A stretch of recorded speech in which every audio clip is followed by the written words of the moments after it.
자, 여러분 46분 됐으니까 얼추 풀었을 거라고 생각을 하고 같이 요거 맞춰보도록 합시다. 3번 드렸는데 복습을 잘했다면 많이 걸리진 않았을 거예요.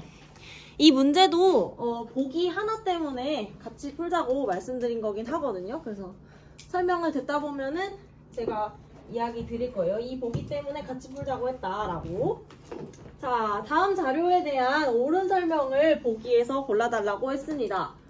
교사가 사회문화 현상을 바라보는 거시적 관점인 A와 B 중에 A에 대해서 설명해보자 라고 했어요. 일단 거시적 관점이니까 A랑 B는 뭐 중에 해당될까? 그렇죠. 기능론 아니면은 갈등론 중에 하나가 되겠죠.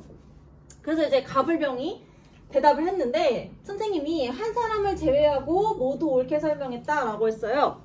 자, 그러면 한 사람을 제외하고 모두 옳게 설명했으면 셋 중에 둘은 맞게 대답하고 한 명이 틀렸다는 거죠. 그러니까 두 명이 이제 답한 관점이 A가 되겠죠. 그럼 이제 갑의 설명을 볼게요. 사회 각 부분 간의 복잡한 관계를 지배와 피지배의 관계로 단순화한다고 비판을 받는다고 했어요. 지배와 피지배의 관계로 단순하게 세상을 이해하는 관점. 기능론, 갈등론 중에 뭐에 해당하는 설명일까? 갈등론. 그렇죠. 그러니까 얘는 이제 갈등론이 되겠죠. 그 다음에 을 볼게요. 사회제도를 계급 재생산의 수단으로 본다라고 했어요. 사회제도, 우리 지난 시간에 예시 들었던 거. 교육이라고 하는 제도는 계급 재생산, 부모의 계급을 자녀에게 대물림해주는 데에 수단으로 활용된다. 이거 누가 하는 얘기지? 그렇죠. 마르크스. 갈등론의 입장이다 라는 걸 알 수가 있죠. 그러니까 선생님이 퀴즈를 냈던 거, 우리 지금 같은 입장을 이야기하고 있으니까 A는 갈등론이 되겠죠. 그럼 나머지 B가 이제 기능론이 되겠네요. 자, 그럼 자연스럽게 틀린 사람이 이제 병이 될 텐데, 병은 지금 뭘 얘기하고 있냐? 사회 각 부분 간의 상호의존성을 강조한다. 부분 간의 상호의존성, 서로 의지하는 관계다라고 보는 입장은 어떤 입장이죠? 기능론이죠. 그러니까 지금 병은 틀린 입장이고, 여기서 말하는 선생님이 저격한 한 사람은 이제 병이 되겠죠. 자, 그러면 기억, 니은, 디귿을 한번 볼게요. 기억은 을이다. 틀렸죠? 병이니까. 니은 보겠습니다. A는 사회 집단 간 갈등이 필연적이며 갈등을 사회 변동의 원동력으로 본다라고 했어요. A는 어떤 관점이냐면 갈등론이죠. 갈등론은 갈등이 필연적이라고 보나요? 갈등은 반드시 일어날 수밖에 없어? 이거 O일까 X일까? O죠. 왜 O예요? 지배계급이 있으니까. 그렇죠. 현 체제 유지와 유지 반대. 그렇죠. 정확해요. 우리 갈등론에서 바라보는 세상은 두 개의 계급이 있는 거라고 했죠. 자본가 계급과 노동자 계급. 자본가 계급은 자본주의 사회가 지속될수록 어때요? 행복해요. 그렇죠? 노동자 계급은 자본주의가 지속될수록 불행해요. 그래서 세상이 바뀌었으면 좋겠어요. 그래서 유지되고 싶은 사람과 바뀌고 싶은 사람이 같이 사니까 갈등이 일어날 수밖에 없다라고 했고, 그러한 갈등이 쌓이다가 터지면 세상이 변하게 되는데 어떻게 변한다? 자본주의에서 무슨 사회로? 공산사회로. 그래서 갈등은 사회 변동의 원동력이 되는 거예요. 갈등이 터지면 공산사회로 변할 테니까. 그래서 니은 정답이 됩니다. 디귿 볼게요. A는 B와 달리 갈등론은 사회 규범이 사회 전체의 합의를 통해 형성된다고 본다. 규범은 사회 전체가 합의해서 만든 거야 라고 보는 입장. 둘 중에 누구였지? 기능론. 맞아요. 기능론이죠. 그래서 이거는 틀렸죠. 리을 볼게요. 제가 이 리을 보기 때문에 여러분한테 이 문제 같이 풀자고 했던 거예요. 아, 빨간색인 줄. 리을 보기 때문에 같이 풀자고 했었던 거예요. 리을 잘 보세요. 자주 나오는 보기인데 학생들이 많이 헷갈려서 늘 질문을 하러 오는 보기입니다. 리을 보면은요, B는 A와 달리 일단 B는 뭐냐면 기능론이죠. 기능론은 기득권층의 이익을 대변하는 논리로 이용된다는 비판을 받는다라고 하는 굉장히 길고 아리송한 문장이 쓰여져 있어요. 자, 이 문장을 같이 조금 해석을 해볼게요. 여기다가 쓸게요. 아이고. 기득권층의 이익을 대변하는 논리라고 비판받는다라는 말이 써 있는 거죠. 자, 여러분, 기득권층의 이익을 대변한다라는 말이 어려운데 이 말을 해석을 좀 해야 됩니다. 일단 지난 시간에 우리가 기득권이 뭔지는 설명을 했어요. 기억나요? 이것도 한자어라서 이미 기자, 얻을 득자, 권력할 때 권자라고 했어요. 그러니까 이미 권력을 얻은 사람. 지배피 지배 중에 누가 해당될까? 예를 들자면 그렇죠. 얘는 이제 지배계급에 해당이 되겠죠. 뭐 갈등론의 입장에서 풀어서 생각해보자면 뭐 잘 나가는 사람들, 뭐 권력자들 그런 사람들이 되겠죠. 그런 사람들의 이익을 대변해준대요. 일단 여러분 대변한다는 거는 무슨 뜻이지? 그렇죠. 대신 말해준다는 거죠. 그래서 대통령실 대변인 같은 사람들은 자기는 대통령이 아니지만 나와가지고 대통령의 입장을 대신 말해주잖아요. 그러면 대변인이 하는 일은 A라는 사람의 이익을 대변한다라고 하면은 A에게 유리한 말을 해주는 사람일까? 불리한 말을 해주는 사람일까? 유리한. 그렇죠. 그러니까 기득권층의 이익을 대변한다라는 말은 결국 무슨 말이냐면은 기득권층, 다른 말로 말하자면 지배계급에 해당하는 사람들에게 유리한 말을 해준다 라는 이야기죠. 유리한 말을 해줌 이렇게 씁니다. 여러분 이해하기 쉽게. 그러면 여러분 생각해봐요. 지금 결국에는 이 문장을 다시 보면 기능론의 관점은 기득권층에게 유리한 말을 해주냐, 이게 이제 맞는지 틀리는지 봐야 되잖아요. 기능론이 이야기하는 주장이 기득권에게 유리한 말일까? 아니면 불리한 말일까? 너네 어떻게 생각해요? 유리한. 왜 그렇게 생각해? 기능론이 뭐지길래? 현재제를 유지하자는 얘기니까 지금 위에 있는 사람들은 유지될 수 있어. 그렇죠. 아주 정확해요. 기능론이 바라보는 사회는 현재 어떤 상태예요? 안정적이야. 우리가 건강한 것처럼 사회 상태는 굉장히 좋아요. 그렇기 때문에 기능론의 입장에서는 현재 사회는 변화할 필요가 있다 없다? 없어요. 왜? 지금 우리 건강하잖아. 바뀔 필요가 없지. 이렇게 이야기를 하는 사람들이에요. 그렇기 때문에 이러한 주장은 이미 잘 살고 있는 지배계급에게는 야, 너 말 잘한다 가 되는 거죠. 너가 아주 말을 잘해주는구나. 착하지 이렇게. 그래서 이 기능론의 관점은 제가 첫 시간에 보수적이라고 비판받는다고 했잖아요. 그 이야기랑 똑같은 얘기예요. 그래서 결국에는 지금 이 빨간 줄로 그은 거 있잖아요. 기득권의 이익을 대변하는 논리로 이용된다라는 말은 우리 기능론 배울 때 들었던 보수적인 관점이에요 라고 제가 말씀드렸던 거랑 사실은 똑같은 이야기입니다.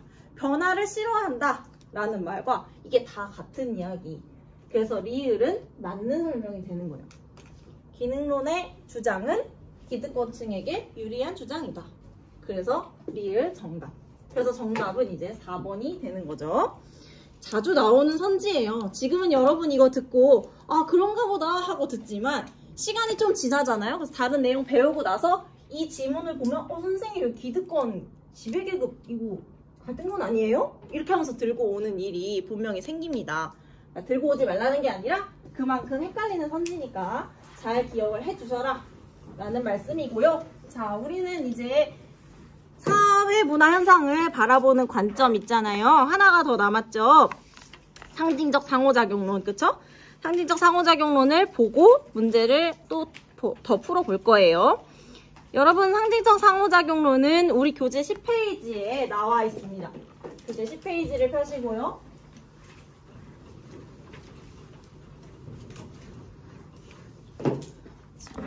아니, 뭔가 각도가 묘하게 마음에 안 든단 말이야. 잘 이렇게 판서가 잘 안 나와. 내 얼굴은 이상해도 상관없지만 글씨가 다 나와야 의미가 있는 건데 이게 다. 그쵸? 자, 봅시다. 상징적 상호작용론이에요. 우리가 앞에서 사회문화 현상을 바라보는 관점에는 크게 두 가지가 있다고 했었죠. 크게 보는 관점, 거시적 관점. 작게 보는 관점, 미시적 관점이 있다고 했죠. 그래서 작게 보는 관점은 사회 구조보다 누구한테 관심이 있다고 했지? 개인. 그렇죠. 그래서 개인에게 관심을 두는 미시적 관점의 대표적인 관점이 오늘 배우는 이 상징적 상호작용론입니다. 그래서 우리가 배우는 미시적 관점은 하나밖에 없어요. 저거 하나. 미시적 관점, 상징적 상호작용론. 그러면 상징적 상호작용이라는 건 뭐냐? 우리가 기능론, 갈등론 이름을 봤을 때 그 이름에 힌트가 있었던 것처럼 얘도 마찬가지예요. 상징적 상호작용론이라는 이름을 분석을 해보면 우리가 이렇게 끊어내볼 수 있겠죠? 상징적 상호작용론. 여러분이 상호작용이 뭔지는 이건 모르진 않을 거 아니에요. 그쵸? 상호작용이 뭐야? 뭔가 나랑 상대방이 있고 둘이 뭐가 왔다리 갔다리 하는 게 상호작용이잖아요. 그쵸? 그걸 모르진 않죠. 그러면 우리가 모르는 건 뭐냐면 상징이라는 말을 잘 몰라요. 그래서 상징이 뭔지에 대해서 설명을 해드릴게요. 상징을 뭘로 설명을 할 수 있냐면은 여기다 쓰자. 상징은 뭐냐면 의미를 지닌 것을 상징이라고 합니다. 다시 뭐라고요? 의미를 지닌 거. 상징이라는 거는. 예를 들면은 상징에는 여러 가지 종류가 있는데요. 예를 들면 이런 거. 제가 칠판에다가 글씨를 쓸 거예요. 제가 방금 뭐라고 썼죠? 보드마카. 이 비읍, 오, 디귿, 이, 미음, 아, 키읔, 아는 얘예요? 얘는 이 물체를 의미하는 글씨죠. 사실은 직선들의 합인데 얘가 의미하는 게 이거인 거잖아요. 그쵸? 이런 것처럼 의미가 담겨 있죠. 대표적으로 제가 지금 쓴 문자가 상징의 대표적인 한 사례라고 볼 수가 있죠. 그 다음에 또 예를 들어서 여러분이랑 제가 이렇게 대화를 하다가 제가 몸짓을 요렇게 했어요. 자, 저걸 보세요. 제가 요렇게 했어요. 그럼 이게 무슨 뜻이지? 대화를 하는데 상대방이 이렇게 했어. 그러면? 그치? 잘 모르겠다. 궁금하다. 그거잖아요. 이런 몸짓도 의미가 들어있는 거죠. 그쵸? 의미가 담겨 있어요. 마지막으로 여러분이 아침에 횡단보도 건너거나 뭐 차에서 이렇게 신호를 받거나 했을 텐데 여러분 언제 길 건너야 돼요? 초록불일 때. 그 초록불일 때는 그게 의미가 뭐야? 초록색의 빛이 걔의 의미가 아니잖아요. 초록불이니까 뭐 해도 된다? 건너도 된다라고 하는 의미가 들어있는 거죠. 이런 것들이 다 의미를 지니고 있고 우리는 그런 것을 상징이라고 불러요. 그래서 상징적 상호작용론이라는 거는 뭐냐? 인간은 상호작용이라는 것을 서로 하는데 그 상호작용의 과정에는 상징이 들어간다. 즉 인간은 상징을 통해 상호작용을 하는 존재라는 거예요. 근데 중요한 거, 아까 상징은 뭐를 담고 있다고 했죠? 의미, 그렇죠. 의미를 담고 있다고 했어요. 그렇기 때문에 이 상징은 이 의미에 대한 해석이 필요해요. 그래서 상징적 상호작용론에서 관심을 갖는 현상은 뭐냐? 인간들이 상징을 주고받으면서 상호작용을 하는데 그 상징이라는 것은 해석이 필요한 거다. 그래서 그 해석의 과정에 대해서 관심을 갖는 게 상징적 상호작용론이다 라고 생각하시면 돼요. 그리고 이 해석이라는 거는 개인이 하는 거잖아요. 그래서 미시적 관점 안에 들어가는 거다 라고 생각하시면 됩니다. 그래서 밑에 보시면은 막 설명이 길게 나와 있죠. 인간은 자율성을 지녔고 뭐 주관적인 의미를 부여하고 막 굉장히 추상적인 설명들이 나오거든요. 그래서 이걸 가지고 사실 상징적 상호작용론이 뭘 탐구하는 건지를 우리가 정확하게 알기 좀 어려워요. 그래서 저는 지금부터 상징을 이용해서 상호작용을 하는 과정을 예시를 들어서 보여드릴 거예요. 그걸 보고 나면 상징적 상호작용론이 뭔지 이해를 잘 할 수가 있거든요. 예시를 좀 들어드리겠습니다. 자, 상황을 두 개를 우리가 논의를 한번 해볼 거예요. 상황 1. 이 상황에 대해서 이야기를 하려면은 여러분이 다른 사람의 입장에 이렇게 한번 동화가 되어서 생각을 해봐야 돼요. 어떤 상황이냐면은 여러분은 이제부터 아르바이트를 하는 상황에 이제 본인이 들어가 있다고 생각을 하는 거예요. 여러분이 이제 아르바이트를 할 거고 어디서 할 거냐면은 저기 이제 학교 오는 길에 있는 권영미 김밥에서 알바를 할 거예요. 자, 김밥집에서 알바를 합니다. 여러분이 이제 알바생이에요. 상황 1입니다. 여러분이 여느 때처럼 아르바이트를 하다가 집에 가고 싶다. 언제 가냐? 진짜 시간 많이 남았네. 하면서 창밖을 보고 있었는데 우리 가게 앞으로 엄청나게 멋있는 차가 한 대 딱 서는 거죠. 롤스로이스가. 그래서 복대동에 웬 롤스로이스가 있지? 라고 생각하면서 이제 봤어요. 근데 이제 그 차에서 정말 제니같이 생긴 엄청나게 예쁜 여자가 내리는 거죠. 연예인급이야. 그리고 진짜 제니처럼 머리부터 발끝까지 샤넬을 막 휘감고 내리는 거예요. 막 이따만한 로고가 있는 가방을 들고. 그래서 와 뭐야? 대박이다 라고 생각을 하고 있었는데 그 사람이 우리 가게로 촉촉촉촉 들어오는 거죠.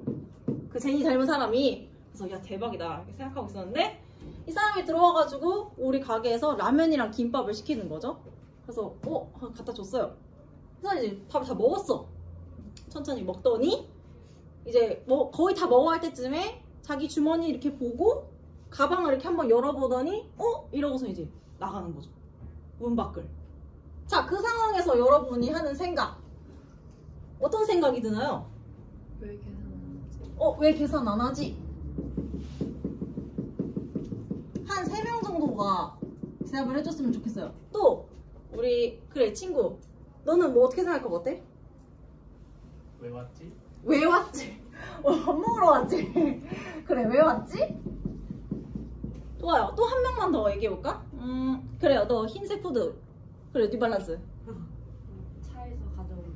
뭘요? 지갑. 차에서 지갑 가져오려나?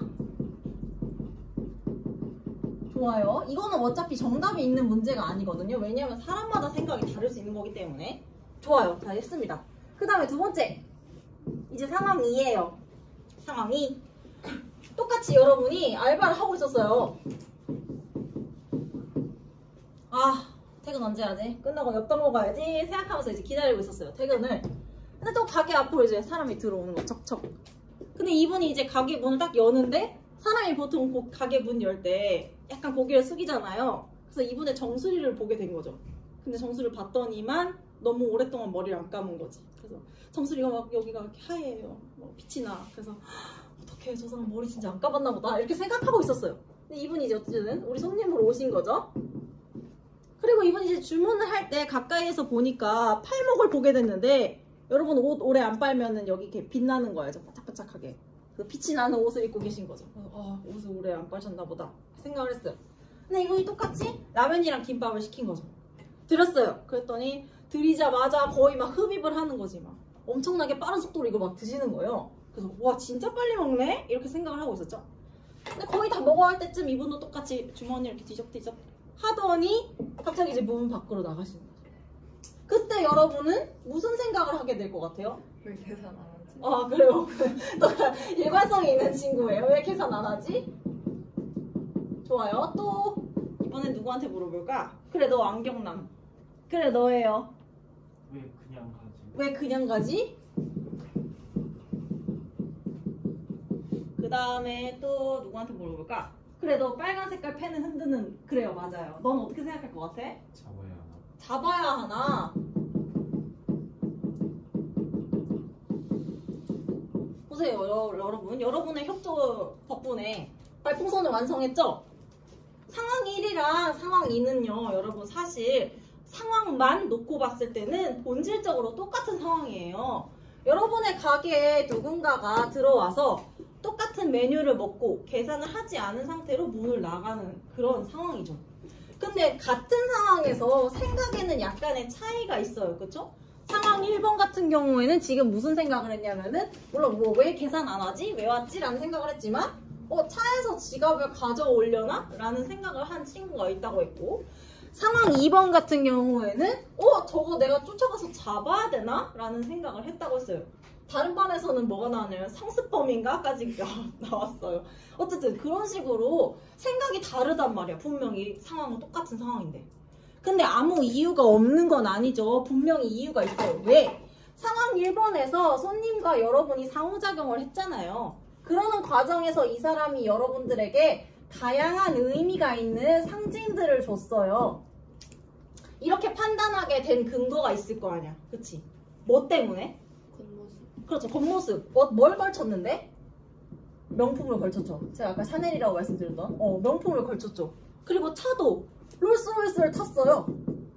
우리는 이런 것을 보고 해석을 하는 거죠. 그쵸? 어떻게 해석을 해요? 부자. 아, 그렇죠. 이 사람 부자구나 라고 그 상징을 보고 여러분은 해석을 하죠. 그리고 이렇게 해석을 해서 부자라고 생각을 하던 찰나에 이 사람이 어떤 행동을 하냐? 문 밖으로 나가죠.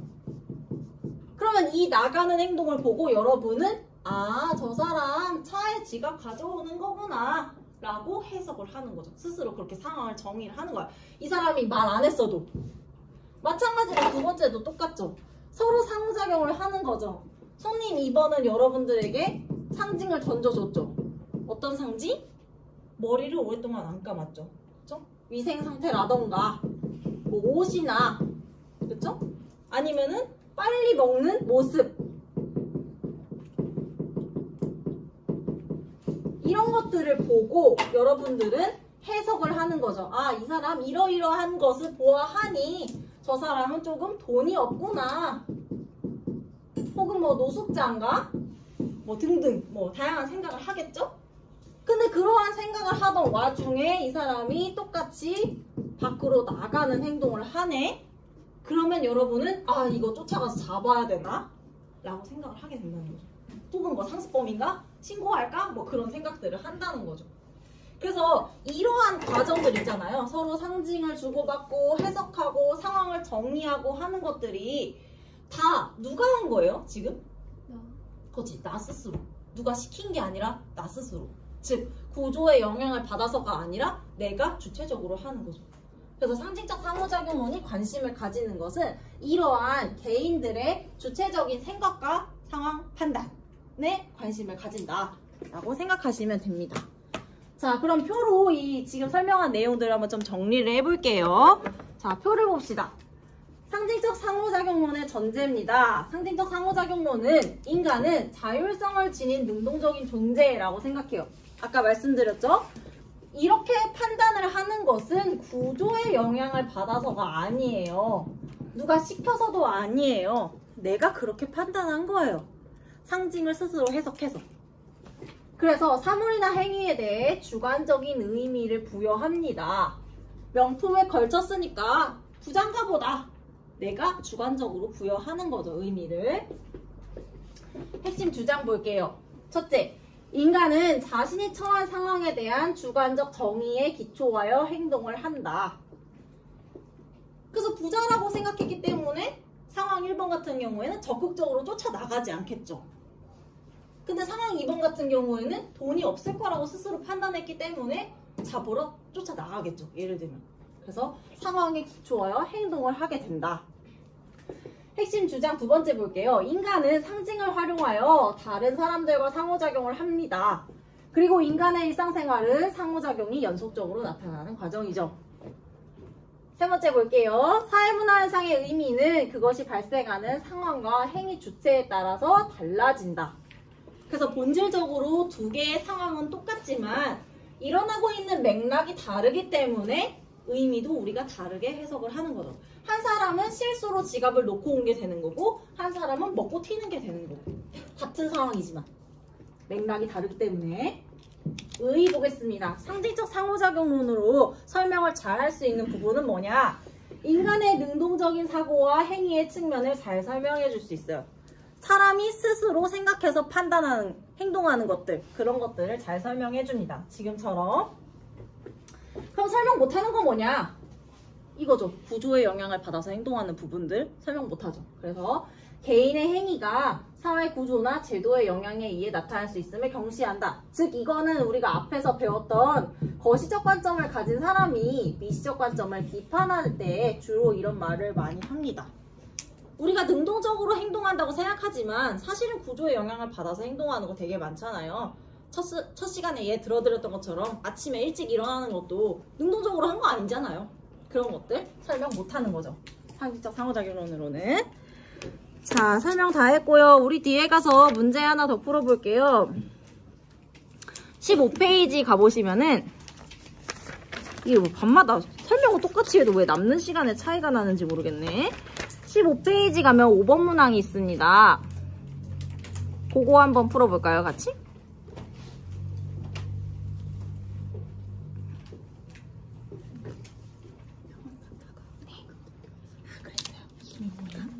알겠습니다.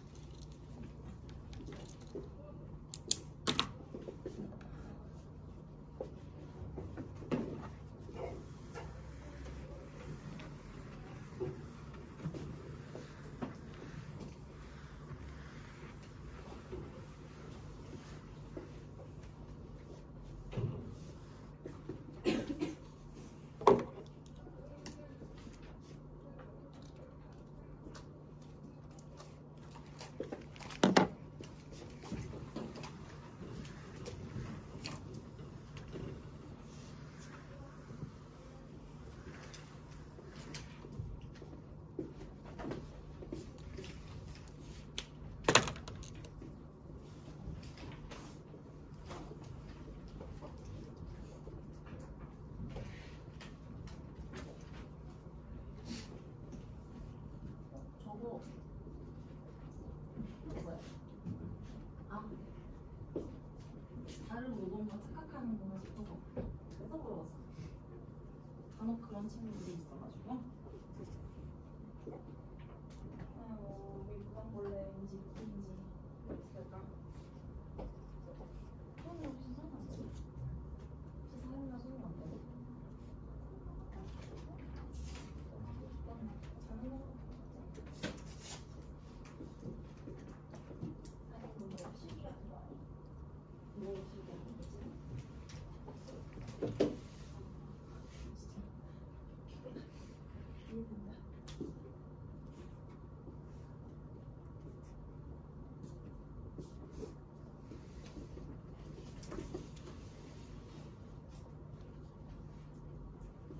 지금 여러분이 푸는 문제 형식도 자주 나오는 문제 형식이에요.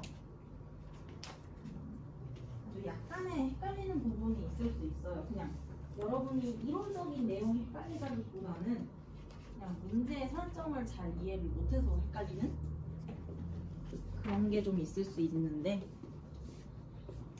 한번 해보면 다음부터는 틀리지 않을 거예요.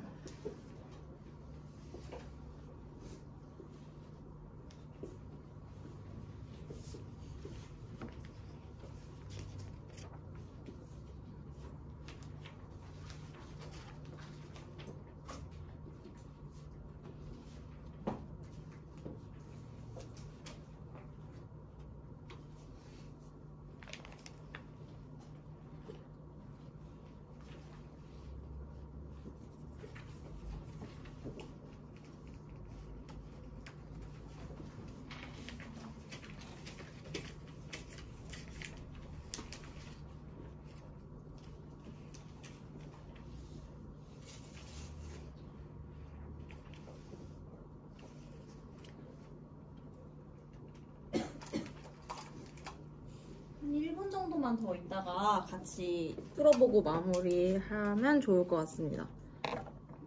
푸는 속도에 조금 차이가 있어서 16분부터 풀이할게요.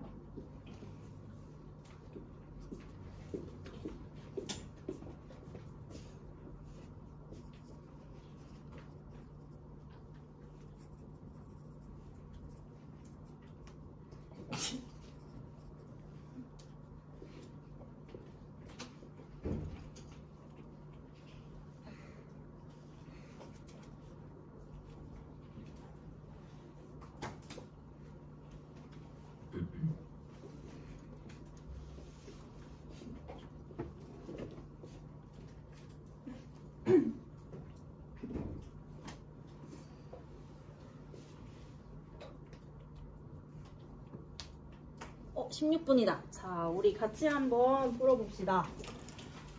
다음은 사회문화현상을 바라보는 관점 A에서부터 C에 대한 수행평가지라고 합니다. 이런 문제 많이 나와요. 수행평가 내고 채점하는 문제들.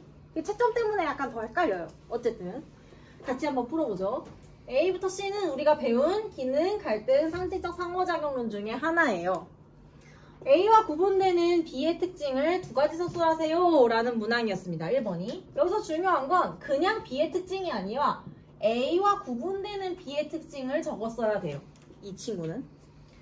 1번 문제가 지금 뭐라고 답을 했냐면 사회 구조적 측면에서 사회문화 현상을 분석한다 라고 답변을 했는데 이 답변에 대해서 빵점을 얻었어요. 그러면 지금 이거는 맞았다는 소리야? 틀렸다는 소리야? 틀렸다는 소리죠. 그러면 사회 구조적 측면에서 사회문화 현상을 분석하니? 라는 질문으로 A와 B는 구분할 수가 없다는 거죠. 그럼 그 말은 무슨 말이냐? 구조적 측면에서 사회문화 현상을 분석한다는 거는 미시적 측면이라는 거예요. 미시적 관점이라는 거예요? 거시적 관점이라는 거예요? 거시적. 그렇죠. 거시적 관점이니? 라고 물어봤는데 A와 B가 구분이 안 돼. 그러면 둘 중에 하나죠. A, B가 둘 다 거시적 관점이든 둘 다 미시적 관점이든. 그렇죠? 그럼 우리가 배운 것 중에 미시적 관점이 두 개일 수가 없죠. 그러니까 A, B는 뭐예요? 기능론 갈등론 중에 하나라는 거죠. 그럼 나머지 C가 뭐라는 걸 알 수 있어요? 상징적. 그렇죠. 상징적 상호작용론이겠구나. 왜? A랑 B가 거시적 관점이니까 나머지 C는 미시겠지. 그래서 첫 번째로 이걸 알 수 있어요. 자, 다음 두 번째. 사회 규범이 사회 구성원 전체 합의에 의해 성립된다고 본다. 라는 질문을 가지고 B를 구별할 수 있다고 했어요. B의 특징이 맞대. 1점이니까. 그럼 B는 뭐예요?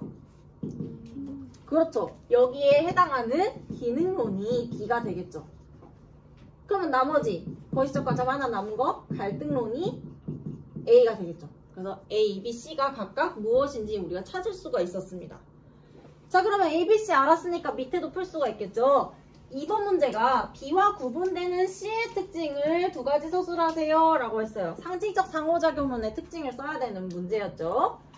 답란을 봤더니 학생이 개인의 의지를 넘어서는 사회체계의 힘을 강조한다. 사회체계, 다른 말로는 사회구조라는 말과 똑같아요. 그러면 구조의 힘을 강조하냐? 상징적 상호작용론으로 봤을 때 이거 맞는 얘기인가요? 틀렸죠? 그러니까 틀렸으니까 이거 몇 점이어야 돼? 빵점이죠. 그래서 A랜다. 기억은 빵점이 되는 거죠.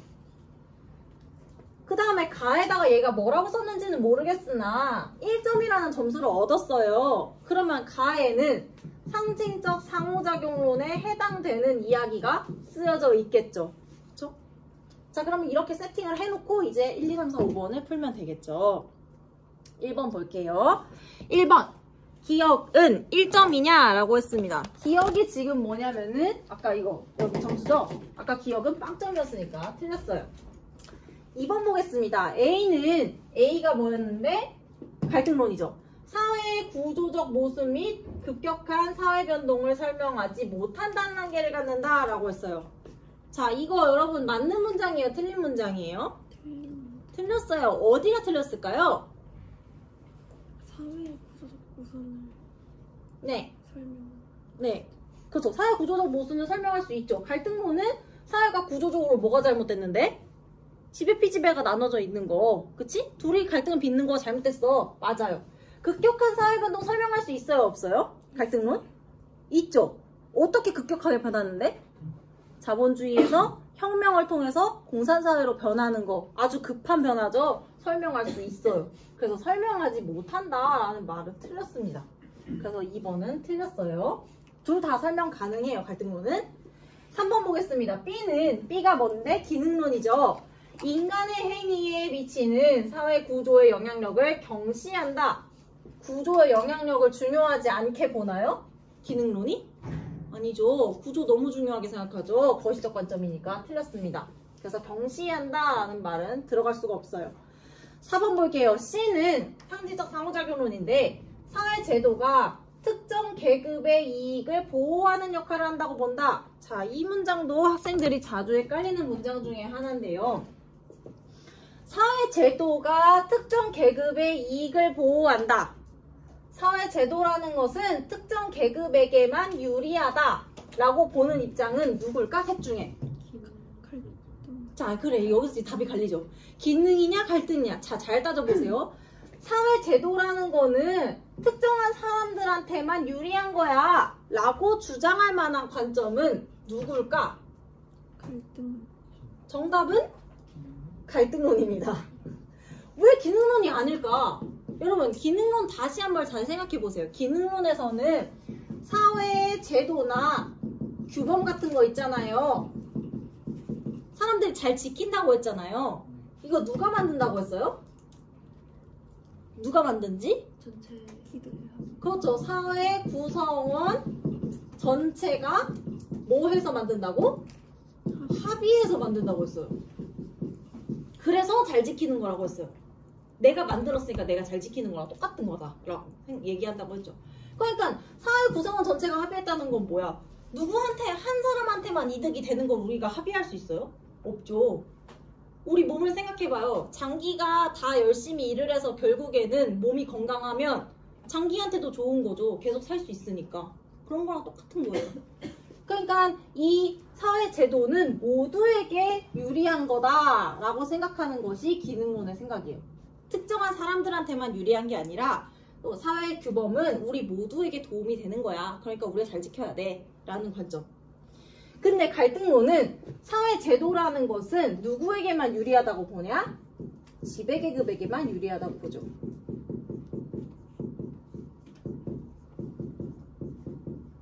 그쵸? 그래서 뭐 학교라는 교육제도도 결국에는 기득권들이 자기 자녀한테 계급 물려주려고 만든 것일 뿐이고, 예를 들면 다 그런 거다. 그래서 특정 계급의 이익을 보호한다. 여기서 특정 계급은 지배계급이 되겠죠. 그래서 이랬든 저랬든 4번은 틀렸죠. 5번 볼게요. 가에는 상징적 상호작용론에 대한 설명이 들어가야 되는데, 상황에 대한 주관적 정의를 바탕으로 하는 인간의 상징 활용에 주목한다가 들어갈 수 있냐고 했죠? 오늘 배웠던 내용이니까 5번이 정답. 5번이 정답이라는 걸 아는 게 어려운 건 아닐 거예요, 여러분이. 4번 때문에. 4번 혹시 이해 안 가면 저를 찾아오세요. 제가 또 설명해 드릴게요. 알겠죠?